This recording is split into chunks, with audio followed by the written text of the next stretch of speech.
AP scoop news కి స్వాగతం. ఏలూరు జిల్లా నూజివీడు పట్టణంలో వెన్నుపోటు దినోత్సవం సందర్భంగా వైఎస్ఆర్ పార్టీ శ్రేణులు నిరసన ర్యాలీ చేపట్టారు. 2024 ఎన్నికల్లో కూటమి ప్రభుత్వం సూపర్ 6 తో పాటు అనేక హామీలు ఇచ్చి అధికారంలోకి వచ్చి 1 సంవత్సరం కాలం పూర్తి అవుతున్నప్పటికీ ఇచ్చిన హామీలను అమలు చేయకపోవడాన్ని వ్యతిరేకిస్తూ వైఎస్ఆర్ కాంగ్రెస్ పార్టీ ఆధ్వర్యంలో వెన్నుపోటు దినం పేరుతో నిరసన కార్యక్రమాన్ని చేపట్టారు. నూజివీడు ఏరియా ఆసుపత్రిని జిల్లా ఆసుపత్రిగా చేయవలసిన ఆవశ్యకత ఎంతైనా ఉందన్నారు. ఆ ప్రభుత్వ హయాంలో ఆసుపత్రిని ఎంతగానో అభివృద్ధి చేశామని తెలిపారు. దేశంలో ఎక్కడైనా నూజివీడు మామిడి రసాలు అని బోర్డు పెట్టి అమ్ముకుంటారు, కానీ వాటికి మార్కెట్ ధర లేకుండా చేశారు. ఇది లాగే కొనసాగితే భవిష్యత్తులో పెద్ద ఎత్తున ఉద్యమిస్తామని ప్రతాప్ అప్పారావు హెచ్చరించారు.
మళ్ళీ తర్వాత మీటింగ్ లో మనం చెప్తాం.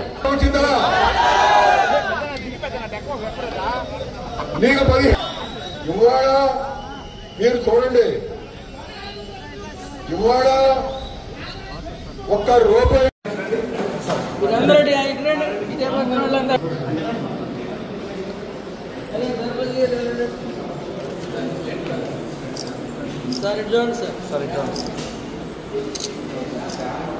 తేదీన జూన్ 4వ తేదీన కౌంటింగ్ జరిగింది.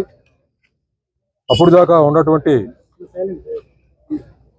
మా ముఖ్యమంత్రి గారు జగన్మోహన్ రెడ్డి గారు మరి అయాళ 175 సీట్లలో 151 గెలిచి ఉండి మళ్ళీ తర్వాత 11 సీట్లకి దిగజారిపోయారంటే నిజంగా అది ఆశ్చర్యకరమైన విషయం.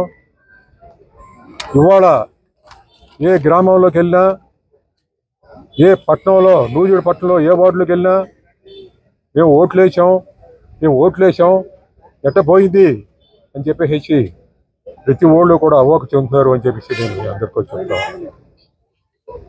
జగన్మోహన్ రెడ్డి గారు నిజంగా ఎన్ని పనులు చేసి ఓటమి చెందడం అనేది చాలా దురదృష్టకరం. ఇప్పుడు ప్రజలందరూ కూడా తెలుసుకున్నారు. ఏ విధంగా పోయిందంటే అనేక కారణాలు చెప్తున్నారు, కానీ అది ఏంటంటే అది దేవుడికే తెలవాలి ఎట్ట పోయింది అనేది అని చెప్పేసి నేను మీ అందరికి కూడా చెప్తా ఉన్నాను. ఇది 15,000 రూపాయలు ప్రతి ఇంట్లో ఎంతమంది పిల్లలు ఉంటే అంతమంది పిల్లలకి కూడా ఇస్తామని చెప్పేసి హామీ ఇచ్చినటువంటి ఈ తెలుగుదేశం నాయకులు కనీసం ఒక్క పిల్లవాడికి కానీ ఒక పాపకు కానీ కనీసం ఇవ్వలేదు. ఈ సంవత్సర కాలంలో వాళ్ళు ఇవ్వకపోగా పోయిన సంవత్సరం చెప్పేశారు మేము ఇవ్వలేకపోతున్నాం అని. ఇవాళ మరి ప్రతి మహిళకి కూడా 1500 రూపాయలు ఇస్తామని చెప్పేసి ఆ రోజున వాగ్దానం చేశారు. అది ఇవ్వాలి. మరి నిరుద్యోగ వృత్తి కింద 3000 రూపాయలు అన్నారు. ఇది లేదు. ఎక్కడ ఇచ్చారో ఒకళ్ళని చెప్పండి. ఎక్కడ లేదు. ఉచిత బస్సు అన్నారు. ఉచిత బస్సు అది లేదు. అదేవిధంగా 50 ఏళ్ళు నిన్న ప్రతి వారికి బీసీలకి అందరికీ కూడా మరి బీసీలు 4000 రూపాయలు ఇస్తా అన్నారు. ఏది రాలేదు. రైతులకి ఏంటంటే ప్రతి ఏటా జగన్మోహన్ రెడ్డి గారు జూన్ నెల వచ్చేటికి 20,000 రూపాయలు ఇచ్చేవాళ్ళు. కనీసం ఒక్కళ్ళకి కూడా రైతుకి రాలేదు అని చెప్పేసి నేను మీ అందరికి కూడా చెప్తాను. ఇవాళ మరి మీ అందరు తెలుసు వాలంటీర్లకి 10,000 రూపాయలు ఇస్తా అన్నారు. మీకు 5,000 రూపాయలేనా? అయ్యో అదెందుకు 5,000 రూపాయలు? నేను 10,000 రూపాయలు ఇస్తా అంటే అని చెప్తే వాళ్ళందరూ కూడా జగన్మోహన్ రెడ్డి గారికి చేయబోయి కొంతమంది అటు చేయడం వాళ్ళకే రూపాయి రాలి తెలుసుకున్నాం. అదేవిధంగా గ్యాస్ కనెక్షన్లు ఎంతమందికి వచ్చింది ఏంటి అనేది ఈ ఆంధ్ర రాష్ట్రంలో ఎవరికీ తెలియదు. అదేవిధంగా మరి వడ్డీ లేని రుణాలు 3 లక్షల నుంచి 10 లక్షలు చేస్తామని డాక్టర్ మహిళగా హామీ ఇచ్చారు. జరిగిందో లేదో మీరే చెప్పండి.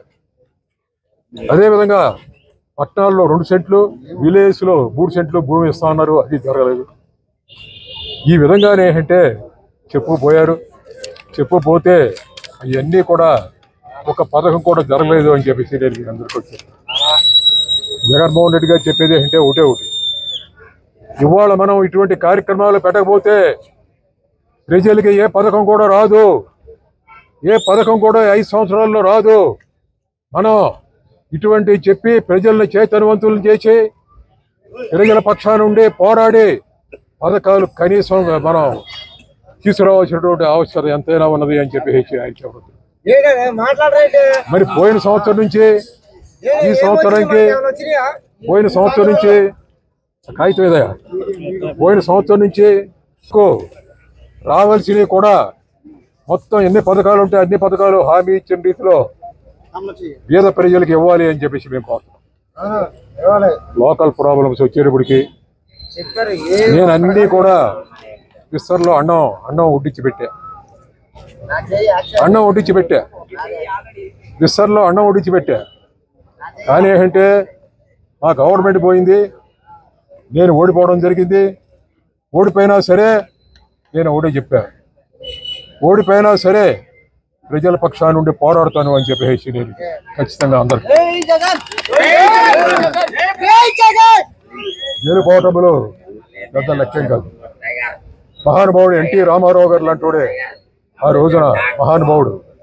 ఆ రోజున ఏంటంటే ఓడిపోవడం జరిగింది. కానీ పట్టుదలతో మళ్ళీ రావడం జరిగింది. అదేవిధంగా మనం చూస్తూనే ఉన్నాం. ఇవాళ గవర్నమెంట్ పోవచ్చు, తెలియక మోసం జరగవచ్చు, ఇంకేయో మోసాలు అంటున్నారు, అయ్యి అంటున్నారు, ఇవి అంటున్నారు. కానీ నేను అవన్నీ ప్రస్తావించదలుచుకోలేదు. నేను చెప్పేది ఏంటంటే ఖచ్చితంగా లోకల్ ప్రాబ్లమ్స్ కూడా కొన్ని ఉన్నాయి.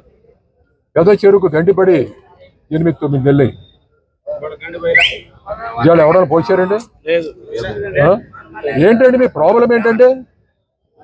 మేము నూజెడు ప్రజలు అడుగుతున్నాం ఏంటి ప్రాబ్లం ఏంటి? అంత పెద్ద చెరువుకు గండి పడితే ఇవాళ 8 నెలలు అయిన తర్వాత కూడా గండి బోడట్లేదంటే నిజంగా ఆ చెరువుకు నీళ్లు రాకపోతే నూజెడు టౌన్ అంతా కూడా ఎడారైపోయే ప్రమాదం ఉందని చెప్పి చెప్తాం. ఇమీడియట్గా దాన్ని గండి బోడవాలి, పర్మనెంట్గా రాతికట్టుడు కట్టి బోడవాలి, కాంక్రీట్తో వేసి బోడవాలి అని చెప్పి చెప్తాం. బైపాస్ రోడ్డుకి భూములు ఇచ్చిన వాళ్ళందరూ కూడా మీరు ఇప్పుడు ఏం చేశారు? మాకు భూములు ఇస్తారా లేకపోతేనేమో వెనక్కిస్తారా లేదా అని అడుగుతున్నారు. 25 కోట్ల రూపాయలు శాంక్షన్ చేసి పెట్టి బైపాస్ రోడ్డుకి ఇదిగో మీరు అందరు తీసుకోండి డిఎన్డిడి పబ్లికేషన్ చేసి అవార్డు పాస్ చేసిన తర్వాత ఇవాళ దాన్ని తొంగలో తొక్కేయడం జరిగింది. ఆ డబ్బులు పోయింది. ఎక్కడ పోయో మరి రాజధాని పోయో ఎక్కడ పోయో మాకు తెలియదు. అది కూడా ఇమ్మీడియట్ చేయాలి. అదేవిధంగా నూజివీడు ఏరియా హాస్పిటల్ని జిల్లా హాస్పిటల్గా చేయాలి. జిల్లా హాస్పిటల్గా నూజివీడు ఏరియా హాస్పిటల్ని చేయవలసినటువంటి ఆవశ్యకత ఎంతైనా ఉన్నది. నేను చెప్తున్నాను, నేను ఊరిని అడుగుతున్నాను కాదు. ఇవాళ ఏలూరు హాస్పిటల్లో మరి మెడికల్ కాలేజీ వచ్చింది. మా నూజివీడిని జిల్లా హాస్పిటల్ కింద పెట్టి 300 బెడ్ ఉంది ఏలూరు తర్వాత ఈ జిల్లాలో నూజివీడు. నేను ఉన్నప్పుడే 200 బెడ్లు, 200 మంచాలు, 200 పరుపులు వేయించి మొత్తం అన్నీ కూడా అయిపోయి. అంతకుముందు 100 బెడ్లు ఉంది. ఇవాళ సంగారెడ్డి గురు లాంటి ఊళ్ళలో కూడా 100 బెడ్డే. ఇక్కడ 300 బెడ్ తయారు చేశాం. జగన్ గారు ఇక్కడ ఉన్నటువంటి నెసిటీని కనుక్కొని ఈ ప్రాంతానికి ఇవ్వడం జరిగింది. ఇక్కడ రోజుకి 10 ఆపరేషన్లు మినిమం జరుగుతూ ఉన్నాయి. నెలకు 300 జరుగుతాం. అదేవిధంగా దీన్ని ఇమ్మీడియట్గా దీంట్లో కొత్త స్టాఫ్ వేయాలి, డాక్టర్లు నియమించాలి. అదేవిధంగా ఇక్కడ నర్సులు నియమించాలి, డాక్టర్లు ఫుల్ ఫ్లెడ్జ్డ్గా పెట్టాలి. దీన్ని జిల్లా హాస్పిటల్గా తీసుకురావాలి అని చెప్పేసి నేను కోరుతున్నాను. అదేవిధంగా ఎంఆర్ అప్పరవర్ కాలనీలో మరి అక్కడ అర్బన్ హెల్త్ సెంటర్ ఒకటి నేనే శంకుస్థాపన చేశాను. నా టైంలోనే చాలా వరకు అయిపోయింది. అంతలోకి ఎలక్షన్ వచ్చింది, నేను చేయలేక.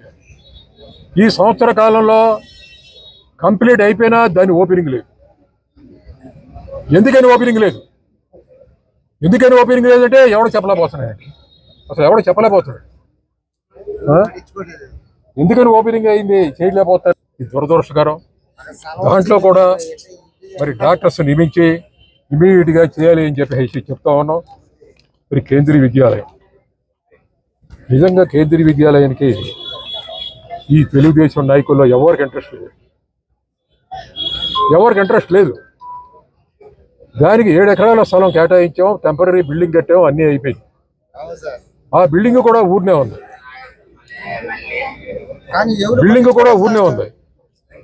నోట్ చేసుకున్న పాయింట్లు ఉన్నాయి. ఇక్కడ బిల్డింగ్ కూడా ఊరినే ఉంది, నిరుపయోగంగా పడి ఉంది. దాంట్లో తెలుగుదేశం నాయకులు పెట్టమన్నారని మున్సిపల్ కమిషన్ తీసుకెళ్ళి ఒక 2 ఆఫీసుల్ని దాంట్లో ఎస్టాబ్లిష్ చేయడం జరిగింది. ఎవరన్నా పెడతారండి? ఏంటంటే మున్సిపల్ కమిషనర్ గారు నన్ను పెట్టమన్నారండి తెలుగుదేశం నాయకులు అంటారు, పేరు చెప్పడం. అదేంట కేంద్రీయ విద్యాలయంలో తీసుకెళ్ళాము, గవర్నమెంట్ ఆఫీసులు పెట్టవేంటి? 4 రోజుల్లో కేంద్రీయ విద్యాలయం వస్తుంటే గవర్నమెంట్ ఆఫీసులు పెడితే మనకు వస్తా? ఇదేంటని వెళ్ళి మున్సిపల్ ఆఫీస్ ముందు ధర్నాకు దిగితే అప్పటికప్పుడు తాళాలు వేసి తీసుకొచ్చి తాళాలు హ్యాండ్ అవుట్ చేసుకున్నాం. మిగిలిన సెంటర్స్ అన్నింటిలో కూడా స్టూడెంట్స్ అందరినీ పిలిచారు, అందరికి సీట్లు ఇచ్చేస్తున్నారు.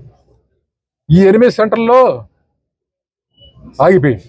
ఆంధ్రాలో ఉన్నాయి. ఎందుకని ఆగినాయి అని చెప్పేసి నిన్న నేను అడిగా. నేను సికింద్రాబాద్ ఫోన్ చేసి అడిగా. ఎందుకనంటే నా తాపత్రయం ఏంటంటే ఆ కేంద్రీయ విద్యాలయాన్ని నేను ఓడిపోయినా, నేను రేపొద్దున ఓపెనింగ్ చేయలేకపోయినా కేంద్రీయ విద్యాలయం నూజివీడు తీసుకురావాలని నా కోరిక. అసలు ఎందుకు ఓపెన్ చేయలేకపోతారు అని చెప్పేసి అడిగితే వారు చెప్పింది నిన్న ఫైర్ సర్టిఫికేట్ రాలేదండి, దానికి ఓవర్ హెడ్ ట్యాంక్ పెట్టాలి, ఫైర్ సర్టిఫికేట్ రావాలి అన్నారు. అదేంటండి ఎవరితో చెప్పలేదు మాకు చెప్తే తెలుగుదేశం గవర్నమెంట్ మీరు చేశారు, చేయకపోతే చేయపోతారు, మేమైనా చేయించేవాళ్ళం. ఈ విషయం మాకు ఎవరో తెలీదు. మేము 20వ తారీఖున మేము వచ్చామండి, వచ్చి కొద్దిగా ఆపమ్మా, మేము 20వ తారీఖున మేము ఆఫీసర్లు అందరం వచ్చి ఇన్స్పెక్షన్ చేసాం, ఫైర్ సర్టిఫికేట్ వస్తే రేపే స్టార్ట్ చేస్తాం అన్నారు. మరి నాకు తెలియదండి, తెలుగుదేశం వాళ్ళు పట్టించుకోరు, వాళ్ళకి ఇంట్రెస్ట్ లేదు. మరి మాకు నూజివీడికి రావాల్సింది, మేము నూజివీడు పౌరులుగా, నూజివీడులో 3 సార్లు గెలిచిన ఎమ్మెల్యేగా నా డ్యూటీ ఉంది. ఎవరు చేసినా చేయకపోయినా నేను ఏంటంటే కలెక్టర్ గారితో చెప్పి దీనికి సంబంధించి అన్ని కూడా చేద్దామని అనుకుంటున్నాను. కాబట్టి మీకేం కావాలని అడిగితే మాకు ఎన్ఓసి కావాలంటే ఫైర్ డిపార్ట్మెంట్ ఆల్ రైట్ ఇప్పుడుగానే చెప్పారు ఏదో రకంగా సంపాదిస్తాం, సబ్ కలెక్టర్ గారితో మాట్లాడతాం, కలెక్టర్తో మాట్లాడతాం, దాన్ని పోకుండా తీసుకురావాల్సిన బాధ్యత మందే అని చెప్పి చెప్పడం. ఇవాళ రేపుట్లో ఆ ఫైర్ సర్టిఫికేట్ కూడా మనం సంపాదిస్తాం. ఇవాళ ముఖ్యమైనది మామిడికాయలు. ఎవరైనా నూజివీడులో మామిడికాయలు తినడం లేదు. భారతదేశంలో ఏ సెంటర్కి వెళ్ళినా నూజివీడు చిన్న రసాలు అని అమ్ముకుంటుంటారు, బోర్డులు పెట్టుకుంటారు. ఎర్రగడ్డలో హైదరాబాద్లో నూజివీడు చిన్న రసాలని వాళ్ళు బోర్డులు పెట్టి అమ్ముతుంటే మన నూజివీడు నుంచి వెళ్ళినోళ్ళు కానీ, మన జిల్లాల నుంచి వెళ్ళినోళ్ళు కానీ, తెలంగాణ వాళ్ళు కానీ నూజివీడు చిన్న రసాలని ఆ రసాలని కొనుక్కొని తీసుకుంటారు. నూజివీడుని పెట్టబోతే ఆ కాయలు ఎవరు కొనరు. మెడ్రాస్లో కానీ హైదరాబాద్లో కానీ నా దగ్గర ఫోటోలు ఉన్నాయి, విలేకరుగా చూపిస్తాం. మొత్తం అన్ని ఎక్కడ హైదరాబాద్లో షాప్ పెట్టా నూజివీడు చిన్న రసం, హిమాయత్ నగర్లో షాప్ పెట్టా నూజివీడు చిన్న రసం, అదేవిధంగా ఇంకో సెంటర్లో ఎక్కడ పెట్టినా నూజివీడు చిన్న రసం, ఎర్రగడ్డలో పెట్టినా ఇటువంటి మామిడికాయలు ప్రత్యేకించి చెందిన దాన్ని టన్ను 3,000 రూపాయలు కలెక్టరు, 5,000 రూపాయలు చిన్న రసం, 12,000 రూపాయలు బగిరి బిల్లు ఉంటే గవర్నమెంట్ ఏం చేస్తుంది అని అడుగుతున్నారు. ఏం న్యాయం చేశారు మీరు? ఈ రాజకీయ నాయకులు, వివిధ పార్టీల రాజకీయ నాయకులు ఉన్నారు, వారందరూ ఏమైపోయారు? ఎందుకని కలిసికట్టుగా రారు? ఇవాళ నేను చెప్తున్నా, ప్రజలకి మోసం అయితే ప్రజలకి ఏంటంటే ఈ సంవత్సరం రేట్లు లేకుండా అటు పైనుంచి కింద దాకా రింగ్ అయిపోతే దీన్ని సాల్వ్ చేసేటువంటి అధికారం ఎవరికి?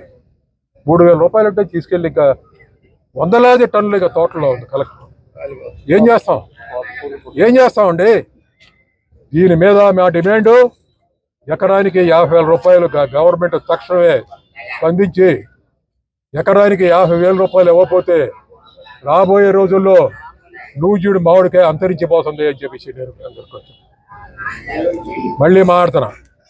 దీని మీద కనీసం మీరు శ్రద్ధ తీసుకోండి, ప్రభుత్వాన్ని విన్నవిస్తున్నాం. మీరు తీసుకొని ఇమీడియట్గా దీని మీద రిజల్ట్ చూపించండి, రైతులకి న్యాయం చేయండి. ఇవాళ ఆంధ్ర రాష్ట్రం మొత్తం అతలాకుతలైపోయింది, మామిడి తోటలు పెంచేటువంటి పరిస్థితి లేదు, నరికేసే పరిస్థితిగా వచ్చింది అని చెప్పేసి నేను మీ అందరికీ చెప్తాను.